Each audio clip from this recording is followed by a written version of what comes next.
বন্ধুরা, তোমরা কেমন আছো? আশা করি তোমরা সবাই ভালো আছো।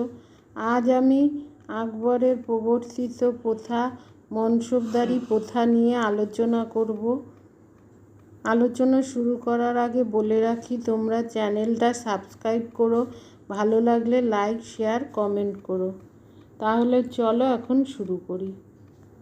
আকবরের শাসনকালে সামরিক বাহিনীর সংস্কারের জন্য মনসবদারি প্রথার প্রবর্তন করা হয়। আকবরের শাসনের গোড়ার দিকে সেনাদলের অবস্থা সন্তোষজনক ছিল না। আমির বা জাগিরদের জাগিরের বদলে নির্দিষ্ট সংখ্যক সেনা রাখতে হতো, কিন্তু আমিররা নির্দিষ্ট সংখ্যক সেনা না রেখে দুর্নীতির আশ্রয় নিতেন। প্রয়োজনের সময় তারা সাধারণ লোকদের সাময়িকভাবে সেনা সাজিয়ে পাঠাতেন। 1571 খ্রিস্টাব্দে আকবরের দৃষ্টি এই দিকে পড়ে। সম্রাট শাহবাজ খাঁকে মীর বক্সির পদে বসিয়ে সেনাদলের যোগানের জন্য বিকল্প ব্যবস্থা নিতে নির্দেশ দেন। এর ফলে মনসবদারি প্রথা চালু হয়। কোনো কোনো গবেষকের মতে মনসবদারি ব্যবস্থা নতুন কোনো প্রথা ছিল না। আকবরের মনসবদারি প্রথার উদ্ভাবন করেন একথা ঠিক নয়। আব্বাসিদ খলিফারা মনসবদারি প্রথা প্রবর্তন করেন। চেঙ্গিস খাঁ ও তৈমুরলং এই প্রথা মধ্য এশিয়ায় চালু করেন। দিল্লির সুলতানরা এই প্রথা সংক্ষিপ্তভাবে চালান। বলবন, শেরশাহ ও ইসলাম শাহের সামরিক সংগঠনে মনসবদারি প্রভাব লক্ষ্য করা যায়। আকবর এই প্রথাকে সুসংহতভাবে প্রয়োগ করেন। মনসব কথাটির অর্থ হল পদমর্যাদা। আরভিন নামক ঐতিহাসিকের মতে আকবর কর্তৃক মনসব প্রবর্তনের উদ্দেশ্য ছিল মনসবের অধিকারী মুঘল রাষ্ট্রের কর্মচারী একথা প্রমাণ করা এবং এই রাষ্ট্রকে সেবা করা তার কর্তব্য একথা স্থির করা। 2. বিভিন্ন পদমর্যাদার মনসব অনুযায়ী কর্মচারীদের বেতনের হার নির্দিষ্ট করা। 3. মনসবের অধিকারীকে নির্দিষ্ট সংখ্যক সেনা ও ঘোড়া রাখতে বাধ্য করা। আরভিন বলেছেন যে মনসবদারদের পদমর্যাদা অনুসারে বেতন স্থির হতো। কোনো কোনো ঐতিহাসিক বলেন যে ওমরাহ বা অভিজাত ও মনসবদারদের পদমর্যাদার তফাৎ ছিল। যাদের অধীনে কমপক্ষে 1000 ও ঊর্ধ্ব সংখ্যা 12,000 সৈন্য থাকত তাদের ওমরাহ বলা হতো।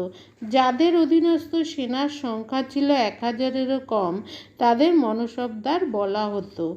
কিন্তু বেশিরভাগ ঐতিহাসিক এই ব্যাখ্যা স্বীকার করেন না, কারণ ওমরাহ বা মনসবদার কেউই তাদের পদমর্যাদা অনুযায়ী নির্দিষ্ট সংখ্যক সেনা রাখত না।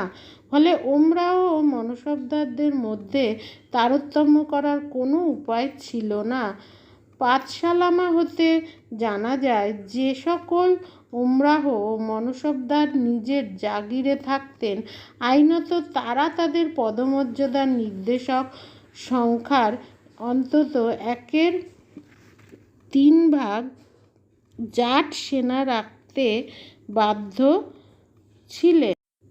যারা জাগিরের বাইরে থাকতেন তাদের পদমর্যাদার নির্দেশক সংখ্যার 1/5 সেনা রাখতে হতো।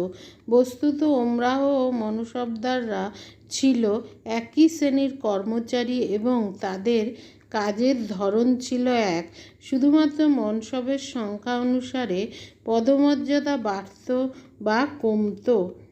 মনসবের নিয়োগ, পদোন্নতি ও পদাবনতি সকল কিছুই সম্রাটের ইচ্ছার উপর নির্ভর করত।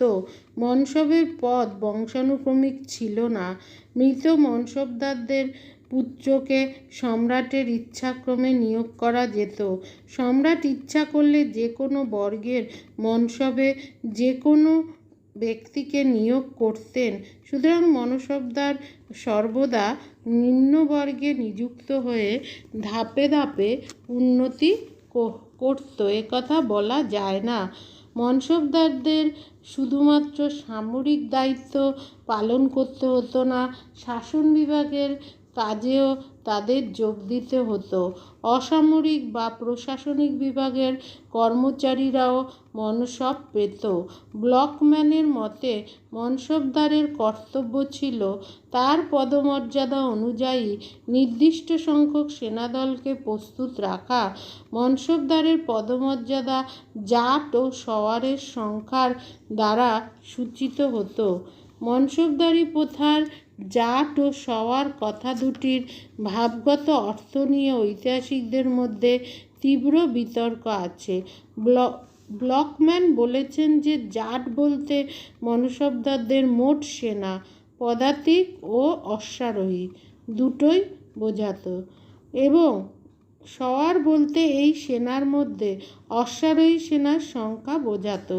কিন্তু আরভিন বলেছেন যে জাট বলতে মনসবদারের অধীনস্থ অশ্বারোহী সেনা বোঝাতো এবং সওয়ার ছিল অতিরিক্ত সেনা। মনসবদারের বেতন জাটের ভিত্তিতেই ধার্য করা হতো। ডক্টর আর.পি. ত্রিপাঠীর মতে সওয়ারের সংখ্যার ভিত্তিতে মনসবদারকে অতিরিক্ত ভাতা দেয়া হতো। আব্দুল আজিজ নামে গবেষক আরভিনের মতকেই দৃঢ়ভাবে সমর্থন করেছেন। আইনি আকবরীর মতে মনসবদার মধ্যে প্রায় ৬৬টি স্তর বা ৬৬ রকম পদমর্যাদা ছিল। বাস্তব ক্ষেত্রে ৩৩টি শ্রেণী চালু ছিল। জাট ও সওয়ারের সংখ্যার ভিত্তিতেই শ্রেণীবিভাগ করা হতো। সর্বনিম্ন মনসবদারের পদমর্যাদা ছিল ২০ এবং সর্বোচ্চ মনসবদারদের পদমর্যাদা ছিল ৫,০০০। ৭,০০০, ৮ ও ১০,০০০ মনসবদারের পদগুলি রাজপরিবারের লোকেদের জন্য সংরক্ষিত ছিল।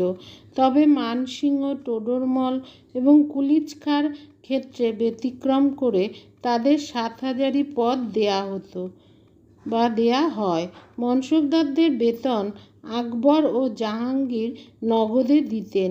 এই অর্থে মনসবদাররা নির্দিষ্ট সংখ্যক সেনা ও ঘোড়া রাখবে বলে আশা করা হতো।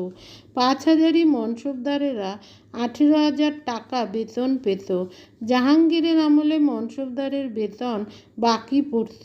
শাহজাহানের আমল থেকে জাগির ও নগদে বেতন দেয়া হয়। ঔরঙ্গজেবের আমলে পুরোপুরি জাগির দেয়া হয়।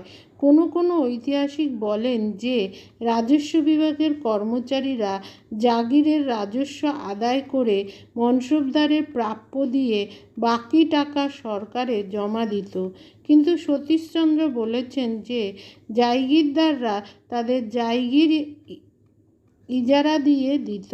মনসবদার তার কাজ ছেড়ে দূরের জায়গিরে যেতে পারত না, এজন্য নগদ মূল্যে তাদের জায়গির ইজারাদারকে নিলাম দিত। এর ফলে বহু দুর্নীতি দেখা দেয়। কালক্রমে মনসবদারি প্রথা দুর্নীতিগ্রস্ত হয়ে পড়ে। আরভিন বলেছেন যে মুঘল সামরিক ব্যবস্থার মধ্যে মুঘল সাম্রাজ্যের পতনের বীজ নিহিত ছিল। আকবর মনসবদারি প্রথাকে কার্যকরী করার জন্য বিশেষ যত্ন করেন।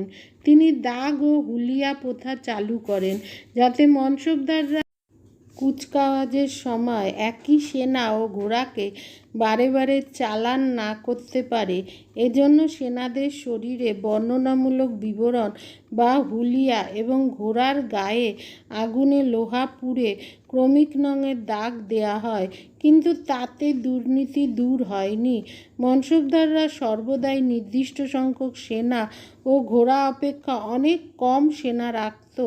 ডাক পড়লে তারা বাজারের সাধারণ ঘোড়া ও ভবঘুরে লোকেদের ধরে মাথা গুনতি করে পাঠিয়ে দিত। এরূপ সেনার দ্বারা যুদ্ধবিগ্রহ চালানো কঠিন ছিল। ভিনসেন্ট স্মিথের মতে আকবর তার নির্দেশগুলি প্রয়োগে কড়াকড়ি করলে ১৫৮০ খ্রিস্টাব্দে তার বিরুদ্ধে পূর্ব ভারতে বিদ্রোহ দেখা দেয়। এই প্রথার দুর্বলতাগুলো কী ছিল? বিভিন্ন মনসবদারের বাহিনীর মধ্যে সমন্বয় ও সংহতি না থাকায় যুদ্ধক্ষেত্রে সকল সেনা একইভাবে কাজ করত না। মনসবদারি সেনারা সম্রাট বা সেনাপতিকে চিনত না, তারা স্থানীয় সর্দারের অনুগত ছিল, তার কথা মতো চলত। তাদের মধ্যে সম্রাটের প্রতি আনুগত্য বোধ অনুপস্থিত ছিল।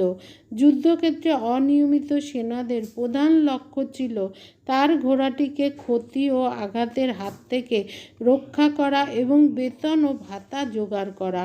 আকবরের মৃত্যুর পর মনসবদারদের মধ্যে দুর্নীতি বাড়তে থাকে। ঔরঙ্গজেবের আমলে উচ্চ মনসবদাররা বিভিন্ন গোষ্ঠীতে যোগ দিয়ে দরবারে গোষ্ঠীতন্ত্র স্থাপন করে। ঔরঙ্গজেবের পর এই প্রথা ভেঙে পড়ে। বাবর ও আকবর সামরিক শক্তির জোরে ভারতবর্ষ জয় করেন। সম্রাটরা বুঝতেন যে সাম্রাজ্য রক্ষার জন্য শক্তিশালী সেনাদল গঠন করা দরকার। উন্নত শাসন ব্যবস্থার সঙ্গে শক্তিশালী সামরিক ব্যবস্থা না থাকলে আভ্যন্তরীণ শান্তি ও বৈদেশিক আক্রমণ থেকে দেশ রক্ষা করা যাবে না, একথা তারা বুঝতে পারেন। বাবর ও হুমায়ুন প্রধানত জায়গিরদারি সেনার উপর নির্ভর করতেন, কিন্তু সম্রাট আকবরই সর্বপ্রথম বিধিবদ্ধ নিয়মিত সামরিক সংগঠন স্থাপন করেন। তার আমলে তিনি মুঘল বাহিনীকে প্রধানত দুই ভাগে ভাগ করেন, যথা মনসবদারি বাহিনী ও সম্রাটের দ্বারা নিযুক্ত নিজস্ব কেন্দ্রীয় বাহিনী। মনসবদারি বাহিনী ছিল মুঘল সামরিক সংগঠনের প্রধান স্তম্ভ। আইনত প্রতি মনসবদারকে তার পদমর্যাদা অনুযায়ী জাট ও নিয়মিত সেনা ও সওয়ার বা অতিরিক্ত অশ্বারোহী সেনা রাখতে হতো। এজন্য মনসবদারের পদমর্যাদা অনুযায়ী আকবর নগদ বেতন দিতেন। শাহজাহানের আমল থেকে বেতনের বদলে জায়গির দেয়া হতো।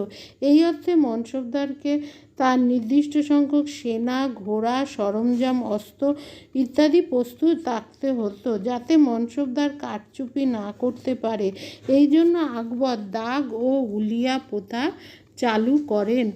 আকবরের দাক্ষিণাত্য অভিযানের সময় থেকে মনসবদারি সেনার সংখ্যা বাড়তে থাকে। ঔরঙ্গজেবের আমলে এই সেনার সংখ্যা ছিল 30 লক্ষের বেশি। মনসবদারি সেনা ছিল অশ্বারোহী সেনা। মুঘল বাহিনীতে অশ্বারোহীরাই প্রাধান্য পেত। যাই হোক, পরবর্তীকালে এই প্রথায় দুর্নীতি ঢুকে পড়ে, তার ফলে ইহা ভেঙে পড়ে।